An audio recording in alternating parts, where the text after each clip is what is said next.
Morning everyone, welcome back to the online study of Max Divine. आज मैं आपको आपकी बुक हिंदी व्याकरण का पार्ट 1 भाषा और व्याकरण पढ़ाऊंगी। इससे पहले मैंने आपको हिंदी रीडर का पार्ट 1 और 2 पढ़ा चुकी हूँ। हम अपना चैप्टर स्टार्ट करते हैं। भाषा एक व्यक्ति को अपने दैनिक जीवन में घर, विद्यालय, पार्क, सड़क, दुकान, बाजार, हर जगह अपने मन के विचार या भाव दूसरे व्यक्ति तक पहुँचाने पड़ते हैं, तभी वह उसकी बात को समझ पाता है। इसके लिए वह भाषा का प्रयोग करता है। बिना भाषा के अपनी बात दूसरों को समझा पाना बहुत कठिन है।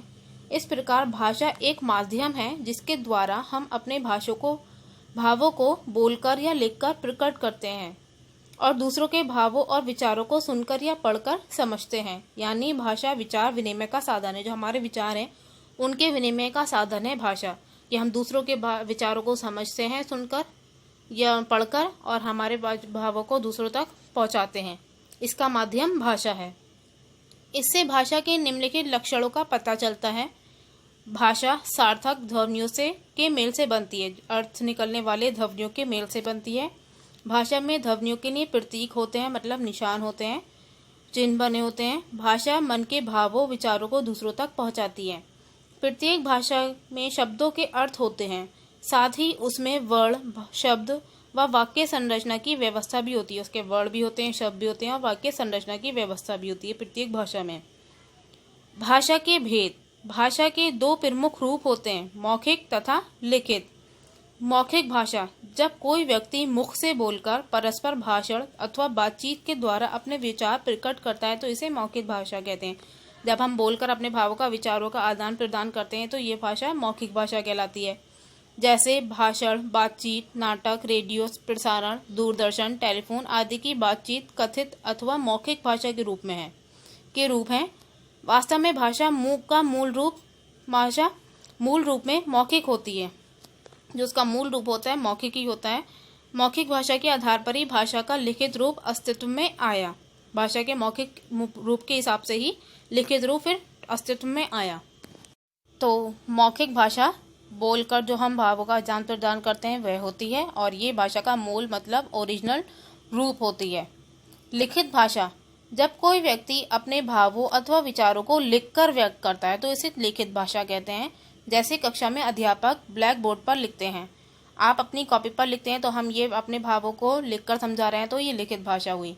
सांकेतिक भाषा संकेतों के द्वारा भी मनुष्य अपने मनोभावों को व्यक्त करता है, मतलब संकेतों, इशारों के द्वारा भी इंसान अपने मन के भावों को व्यक्त करता है। रेलगाड़ी का गार्ड हरी झंडी दिखाकर गाड़ी के ड्राइवर को गाड़ी चलाने का संकेत करता है, तो चौराहे का सिपाही हाथ के संकेतों द्वारा चलने या रुकने का। परंतु ये भाव या विचार सीमित और अपूर्ण होते हैं। ये सीमित होते हैं और पूरे नहीं होते हैं। इनके द्वारा सभी इच्छित विचारों को ना तो प्रकट किया जा सकता है, मतलब इशारों से हम संकेतों से पूरे विचार को प्रकट नहीं कर सकते, और ना ही भली भांति समझा जा सकता है, ना ही अच्छे तरीके से समझा जा सकता है। इस कारण से सांकेतिक भाषा को भाषा के अंतर्गत नहीं रखा जाता। विभिन्न भाषाएं। संसार में जितने समाज या समुदाय हैं प्रायः सबकी अपनी अपनी भाषा है। इन भाषाओं को अलग अलग भाषा परिवारों में बांटा गया है। एक ही भाषा परिवार की भाषाओं का जन्म किसी एक मूल भाषा से हुआ माना जाता है। मातृभाषा जिस भाषा को बालक अपनी माँ तथा परिवार द्वारा सीखता है उसे मातृभाषा कहते हैं। जो अपने घर से सीखता है, अपने माँ से सीखता है, अपने परिवार से, वह भाषा मातृभाषा कहलाती है। इस भाषा से बालक का सर्वप्रथम परिचय होता है। सबसे पहला इसका बालक का परिचय मातृभाषा से ही होता है। यदि परिवार द्वारा कश्मीरी भाषा बोली जाती है तो बालक की मातृभाषा कश्मीरी होगी। राष्ट्रभाषा वह भाषा जिसका प्रयोग एक देश के अधिकांश निवासियों द्वारा किया जाता है। जहाँ एक देश के ज्यादातर निवासी जिस भाषा का यूज करते हैं वह भाषा राष्ट्रभाषा कहलाती है। भारत में हिंदी का प्रयोग लगभग 70% निवासियों द्वारा किसी न किसी रूप में किया जाता है, अतः हिंदी हमारी राष्ट्रभाषा है।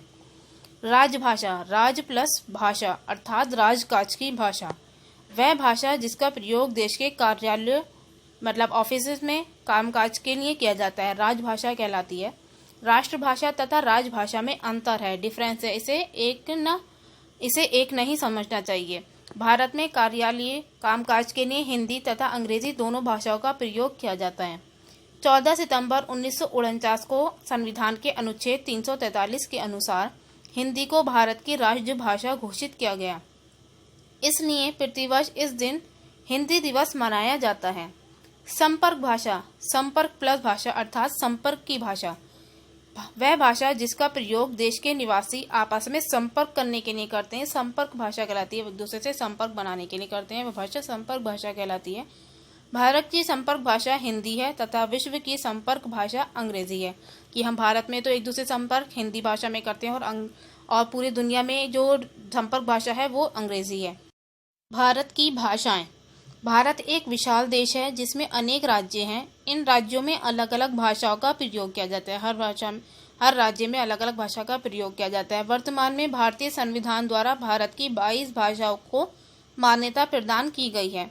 असमिया, ओडिया, उर्दू, कन्नड़, कश्मीरी, कोंकणी, गुजराती, तमिल, तेलुगु, मलयालम, मराठी, पंजाबी, बांग्ला, नेपाली, मणिपुरी, संस्कृत, सिंधी, हिंदी, डोगरी, बोडो, मैथिली और संथाली। भारत के राज्यों में अलग अलग भाषाएं होने पर भी हिंदी एक ऐसी भाषा है जिसका प्रयोग प्रायः सभी राज्यों में किसी न किसी रूप में किया जाता है। मानक भाषा मतलब स्टैंडर्ड लैंग्वेज। जब भाषा विकास प्रक्रिया से गुजरती, जब किसी भाषा का डेवलपमेंट स्टेज होता है, तब उसकी एक रूपता को बनाए रखना कठिन होता है। कि मतलब जहाँ जहाँ बोली जाएगी उसका हो सकता है कि रूप चेंज हो जाए, तो इसको बनाए रखना मुश्किल होता है। हिंदी भाषा का क्षेत्र बहुत व्यापक है, इसलिए इस पर बोलियों तथा उपभाषाओं का प्रभाव पड़ता रहता है। कि अलग अलग बोलियों का भाषा पर प्रभाव पड़ता रहता है। ऐसी स्थिति में वर्णों व शब्दों के एक से अधिक रूप प्रचलित हो जाते हैं। कौन सा रूप शुद्ध तथा मानक है, ये जानने में कठिनाई का अनुभव होता है। इस कारण से जिस भाषा को भाषाविदों द्वारा प्रयुक्त व स्वीकृत किया जाता है, मतलब इस वजह से कि अलग अलग रूप हो जाते हैं वर्णों शब्दों के, भाषाविदों द्वारा, जो लैंग्वेज के जानने वाले हैं उनके द्वारा जो प्रयुक्त रूप होता है, स्वीकृत रूप होता है, उसे मानक भाषा कहा जाता है। भाषा का मान्यता प्राप्त रूप ही मानक रूप कहलाता है। भाषा का जो मान्यता प्राप्त रूप है उसे मानक रूप कहते हैं। लिपि। अपने विचारों को बोलते समय हम ध्वनि संकेतों का प्रयोग करते हैं तथा लिखते समय अक्षरों या वर्णों का प्रयोग करते हैं। लिखित भाषा में प्रत्येक ध्वनि के लिए कोई ना कोई चिन्ह, अक्षर तथा वर्ण होता है। ध्वनियों को अंकित करने के लिए एक निश्चित किए गए चिन्हों की व्यवस्था को लिपि कहते हैं। मतलब हमारी जो ध्वनियों को दर्शाने के लिए जो निश्चित चिन्हों का यूज किया जाता है उन्हें लिपि कहते हैं। विश्व भर में बोली जाने वाली कुछ भाषाओं की लिपि समान है और कुछ की लिपि एक दूसरे से भिन्न में अलग है। कुछ भाषाएं और उनकी लिपियों के नाम इस प्रकार हैं। हिंदी, संस्कृत, मराठी, नेपाली। देवनागरी बाईं से दाईं ओर लिखी जाती है। उर्दू, अरबी, फारसी लिपि है इनकी, दाईं से बाईं ओर लिखी जाती है। अंग्रेजी, फ्रेंच, जर्मन, स्पेनिश, रोमन है, बाईं से दाईं ओर लिखी जाती है। पंजाबी, गुरुमुखी, बाईं से दाईं ओर लिखी जाती है। रूसी, बुल्गेरियन, सिरिलिक, बाईं से दाईं ओर लिखी जाती है। चीनी, कांजी, बाईं से दाईं ओर लिखी जाती है। हिंदी देवनागरी लिपि में लिखी जाती है जिसका विकास ब्राह्मी लिपि से हुआ है। इसमें वर्ण और मात्राएं मिलाकर लिखी जाती हैं। इसी कारण देवनागरी लिपि एक अक्षरिक लिपि है। हिंदी भाषा का परिचय। हिंदी का उद्गम संस्कृत भाषा से हुआ है। हिंदी का जन्म संस्कृत भाषा से हुआ है जो सभी आर्य भाषाओं की जननी है। संस्कृत से हिंदी का विकास क्रम इस प्रकार है। वैदिक संस्कृत, लौकिक संस्कृत, पाली, प्राकृत, अपभ्रंश, शौरसैनी और मगधी अपभ्रंश हिंदी। इन स्टेज से गुजरकर हिंदी भाषा का जन्म हुआ। हिंदी का झुकाव हमेशा सरलता की ओर रहा है। अपनी इसी विशेषता के कारण इसे उदार हृदय भाषा भी कहा जाता है। हिंदी अन्य भाषाओं की विशेषताओं और शब्दों को बड़ी सरलता से अपना लेती है। अन्य भाषाओं की शब्दों को भी बड़ी सरलता से अपना लेती है तथा अपनी जटिलताओं को छोड़ देती है। हिंदी को पढ़ना लिखना इसलिए भी सरल है क्योंकि इसे जैसा पढ़ा जाता है वैसे ही लिखा भी जाता है। आज हिंदी का जो रूप प्रचलित है उसे खड़ी बोली कहते हैं। खड़ी बोली अत्यंत सहज और सरल होने के कारण शीघ्र ही जनसंपर्क की भाषा बन गई। यही कारण है कि आज हिंदी को भारत की राष्ट्रभाषा माना जाता है। संसार में बोली जाने वाली भाषाओं में चीनी और अंग्रेजी के बाद हिंदी का तीसरा स्थान है। साहित्य।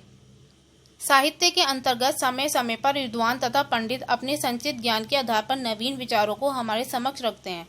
साहित्य के अंतर्गत हमारे सामने सारे विद्वान नए नए विचारों को हमारे सामने रखते हैं। विद्वानों का मनन समाज के विकास का साधन होता है, यही साहित्य कहलाता है। जो हमारे ज्ञान का संचित कोश है इसे हम साहित्य कहते हैं। जितना भी ज्ञान है इसके कलेक्टिव रूप को साहित्य कहा जाता है। अर्थात ज्ञान के संचित कोश को ही साहित्य कहते हैं। साहित्य की दो विधाएं हैं, गद्य एवं पद। गद्य जो चैप्टर होते हैं आपके पूरे, और पद आपकी कविता है। गद्य जब हम अपनी बात या विचार साधारण रूप में व्यक्त करते हैं तब वह गद्य कहलाता है। कहानी, उपन्यास, निबंध, रेखाचित्र, जीवनी आदि गद्य के उदाहरण हैं। जब हम साधारण रूप में अपने विचार व्यक्त करते हैं तो वो गद्य कहलाती है। पद जब हम अपनी बात या विचार कविता, काव्य के रूप में व्यक्त करते हैं तो वह पद कहलाता है। कविता, गीत, छंद, सोरठा आदि पद के उदाहरण हैं। व्याकरण पहले भाषा प्रयोग में आती है, यूज में आती है, उसे शुद्ध रूप देने के लिए व्याकरण तैयार किया जाता है। व्याकरण के द्वारा भाषा के शुद्ध रूप का ज्ञान होता है। व्याकरण के नियमों से भाषा को शुद्ध रूप से बोलना और लिखना आ जाता है, कि सही तरीके से बोलना और लिखना आ जाता है।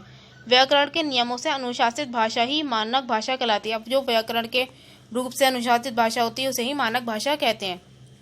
अतः व्याकरण वह शास्त्र है जो भाषा के शुद्ध रूप व प्रयोग का ज्ञान कराता है। सामान्यतया व्याकरण में भाषा का अध्ययन 3 स्तरों पर किया जाता है।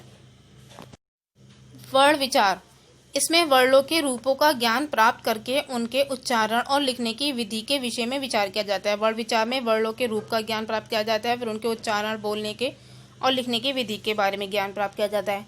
सेकंड है शब्द विचार, इसमें शब्दों के भेद, उनकी उत्पत्ति, बनावट और परिवर्तन आदि के विषय में विचार किया जाता है।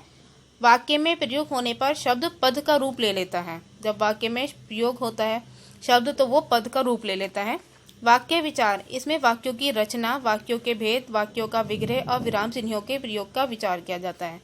व्याकरण का ज्ञान भाषा का ठीक ठीक और प्रभावशाली प्रयोग करना सिखाता है।